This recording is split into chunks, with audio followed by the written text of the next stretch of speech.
Hello everyone and welcome to One Teacher, One Scientist. Today we are going to have a short discussion with two accomplished teachers, Anjali Kaushal and Swati Mathur, on how traditional games and unstructured play have a huge impact on a child's development and how over the years they have been marginalized for their impact in embedding skills of decision making, of conflict resolution, and more important, building friendships for life.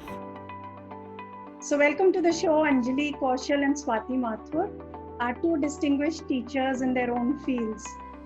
So Anjali, I would here like to ask you how traditional games and unstructured play has always been a part of a child's development, how these games can actually help in social and emotional skills in children? Yeah, hi Vaishali. I will definitely agree with what you have said because these days with the help of these games, the most important skill which is required in every walk of life is confidence. Which is required when you study, when you are working, or even meeting people. To develop a relationship.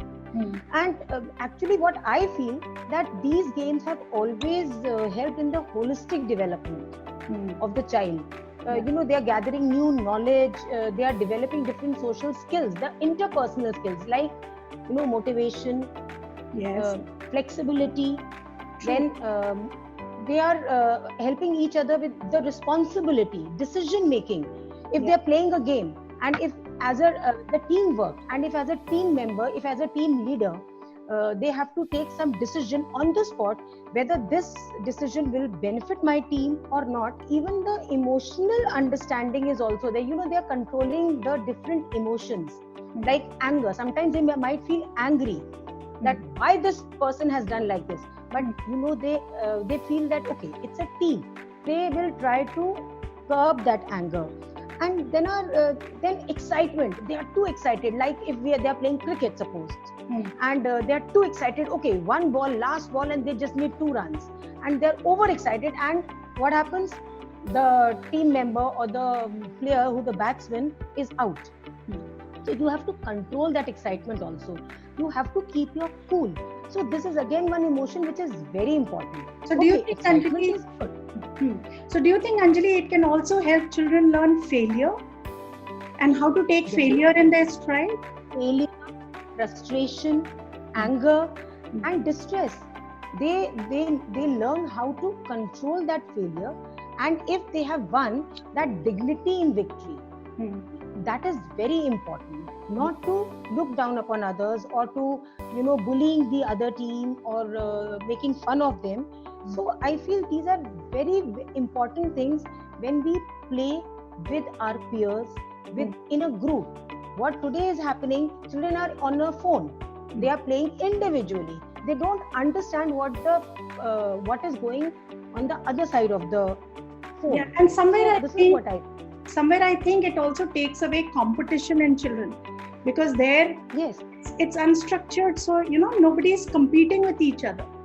Otherwise, it's such a competitive world that all the time we are competing.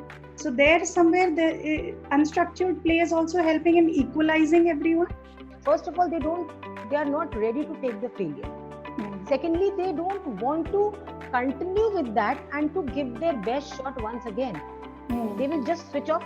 Okay, fine, main haar gaya, I don't want to play it anymore. So this is what I feel is missing in when we are not playing these traditional games. Swati, what is your take? How does it play out in children when they go to a management institute? Do you think these skills get reflected in a child's skill set somehow? The point is that when we see the students first time when they come to the college, switching from school level to the college level, it's a leap, a thing which everyone dreams for. If I talk about teamwork, it is you are working in a group, but then you have to function independently also there. right? You have to show your worth also there. Yeah. You have to be stable enough. You have to have some authority there, right? Then you have to, yeah, these are certain team spirits which one should have, and this is lacking because they are not playing these types of games.